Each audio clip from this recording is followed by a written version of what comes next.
Hello, you're watching World Talks on TVP World. My name is Sasha Farbach.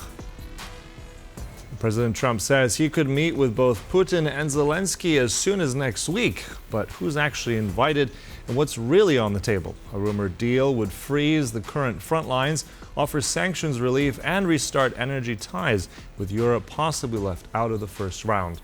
To help us break down what's happening behind the scenes, we're joined by Ryhor Nizhnikau, senior researcher at the Finnish Institute of International Affairs. Hello and welcome back to TVP World. Good to have you. Good to be back. Thank you.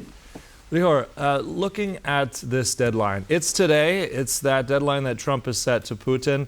Looking at the realistic next steps here, where could potentially this meeting take place? If it does take place, would it be a trilateral? Could it be just Trump and Putin? What do you make of it?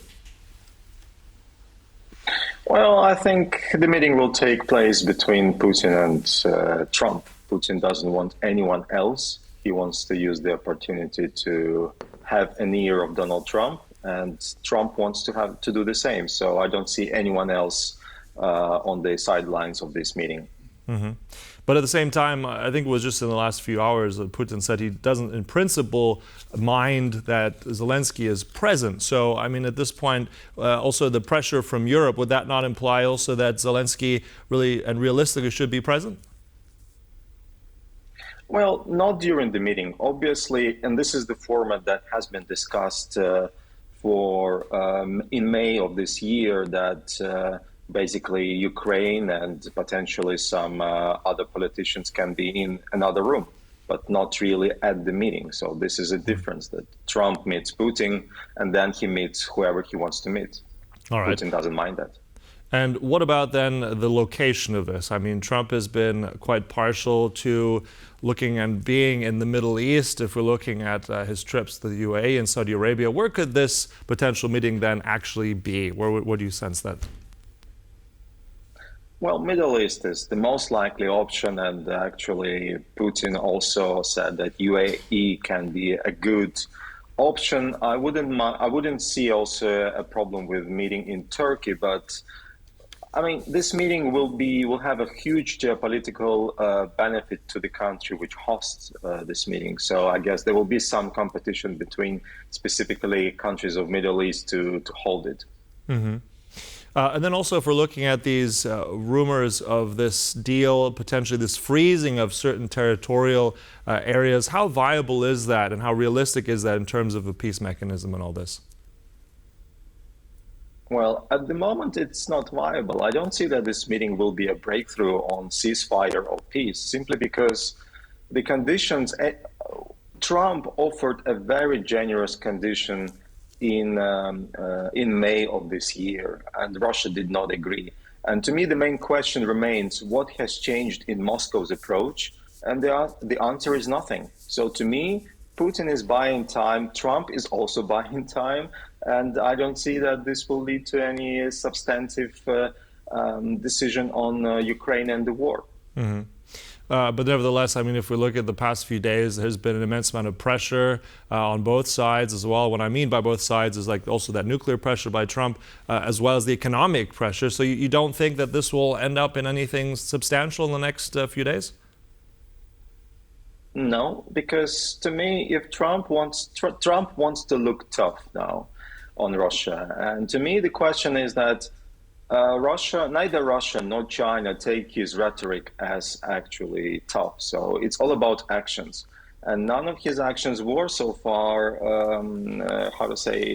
really endangering Moscow's and China's interests. So if he would put his ultimatum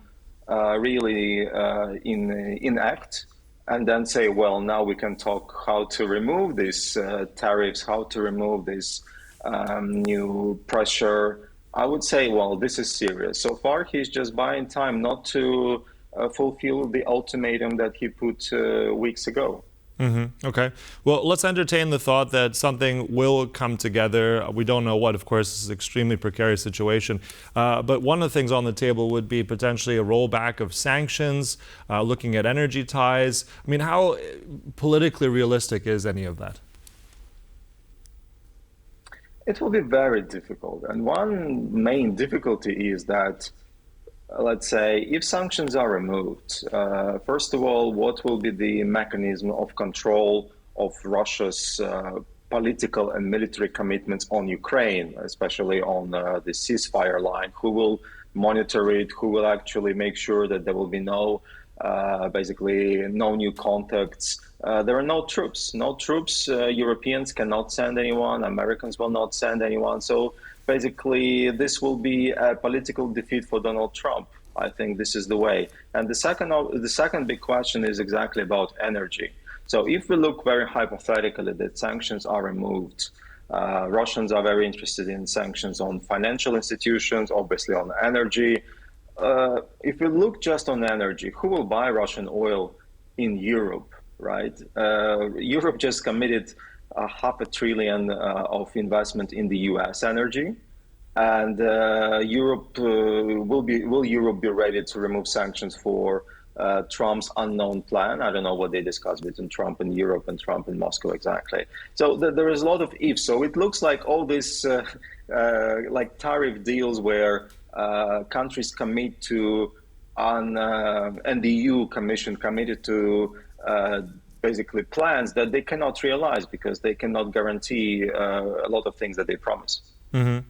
I want to follow up a little bit on what you said about the Europeans. I mean, they've been notably absent. They've been sidelined many times when it comes to the issues on Ukraine. Trump not really calling them, Putin also not really involved here. What does that say about Europe's role in all this? I mean, on the one hand, Europe's role has been very much there to see. They've been very much committed to Ukraine, but they've completely been sidelined in terms of diplomacy. What does that mean for Europe's future and involvement in all this? On one hand, we have to say that Europe has done quite a lot, especially after this Oval Office spat between Zelenskyy and Trump, and also with this Trump's threat. So it's, in a sense, they had this type of emergency actions, which to a certain degree helped, and the summit in Hague was a success. But on the other hand, all this shows that neither Moscow nor Washington consider Europe as geopolitical actor. They don't see them as a subject. And that's terrible news for us all, that we are not at the table de facto. And to keep Americans engaged, Europe is just paying and promising massive payouts to Washington. So we are just buying Trump's attention and Trump's support. And this is not good news. So we need to be much more prepared for the wars, and that with this volatile president who changes his mind with like Finnish weather changes, I guess we will have a very turbulent next 3 years. Mm-hmm.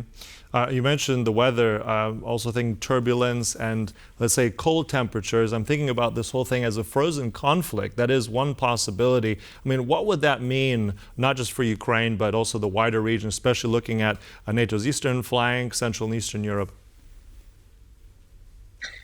That's a good question, because on one hand, and I must say, 99% would still be that Moscow will continue the war because this is Putin's grand plan, ultimate strategy. He will not yield and not move away from that. But if he does, if we have a ceasefire potentially, what does it mean for Russia, which continues to be aggressive and belligerent?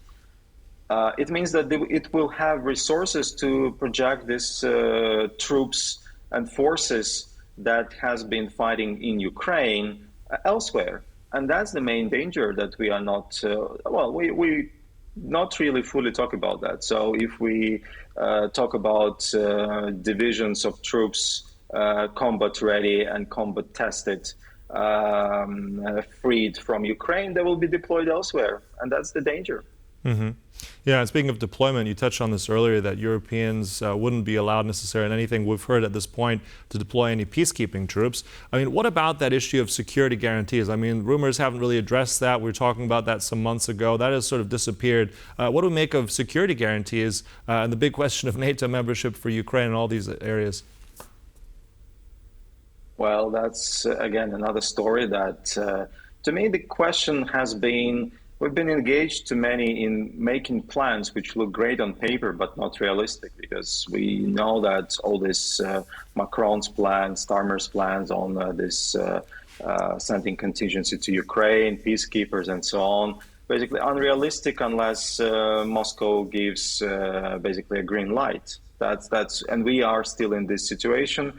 We still don't have soldiers and troops. So we need to be more basically realistic and factual, and be really focus on major things, which is, if we cannot offer security guarantees such as NATO membership to Ukraine and also EU membership to Ukraine, basically, we at least need to give Ukraine what we can give, which is massive weapon supply and financial supplies which are stable and show long-term commitment. That's what I would focus on. And some discussions in Europe has been gearing towards that, but not sufficient enough.